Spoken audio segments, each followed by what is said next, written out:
Hello everybody, I wanted to show you my new sight setup for my AR. I have put on the Romeo 4TS, S standing for solar. It's solar assisted, has 100,000 hours of life according to SIG, and the Juliet 6 power optic, and it has a side folding, quick detach mount.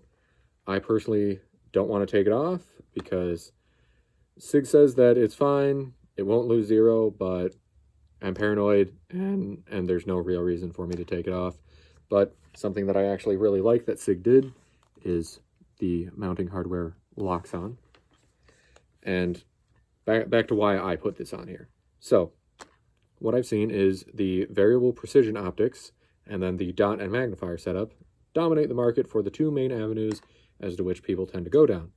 Reason being, when you have this on, it's easy enough to flip it off to the side and you can choose between minimum power, maximum power. When people have a variable precision optic, they tend to do the exact same thing. But when I have this flipped over, I feel I get a bit better target-to-target acquisition with just the red dot than if I was looking down a full tube that was 1 power on a scope. Personal preference, but it's the way that I want to do it, so that's the way that I set it up. And you can do whatever you feel like you want to do for you. I do have an AR that has a variable optic on it, and it's nearly as good, but you can definitely tell that you're looking down a tube instead of looking through a simple sight, which this has a little bit of length to it, but you never really notice it when you're actually looking down the optic versus looking down a full tube. So that's what I got going on. I really like the Romeo 4T. Comes with a lot of features. The solar panel, 100,000 hours according to SIG for their battery life. Apparently, even without the battery, it can actually run. Haven't tested that though. Maybe I will. It came with a kill flash, so it's sort of like a little thing that you screw on the end, so that way it covers any sort of a lens flare so people can't see you at distance. And it just looks like a bunch of little hexagons all over. And I just left on the screw-on little flip cap covers. They're clear, they work, there's no reason for me to take them off, so I just left them on there. I personally really like this setup. And over here, you can adjust your focus for your magnifier. And then here's their little cover, which that also hinges down.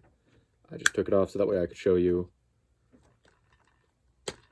the focusing up.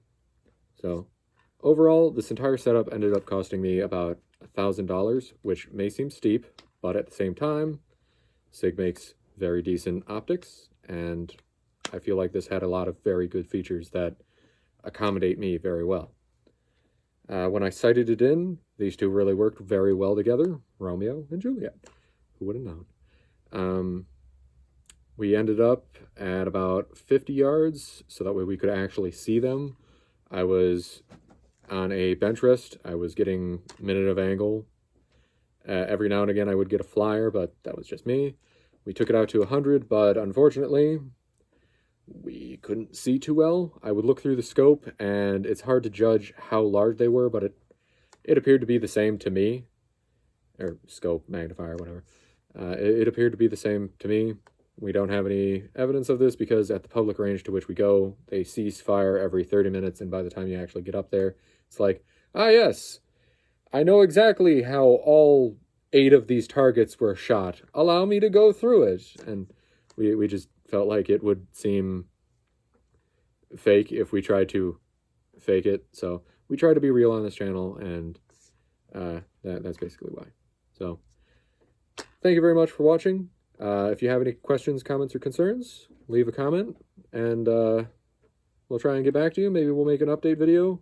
I have another AR with a variable precision optic on it, and we'll try and do a video on that, and we'll even take them out head-to-head at some point. But before that happens, 5.56 needs to become more available. So no word on that one. Have a nice day.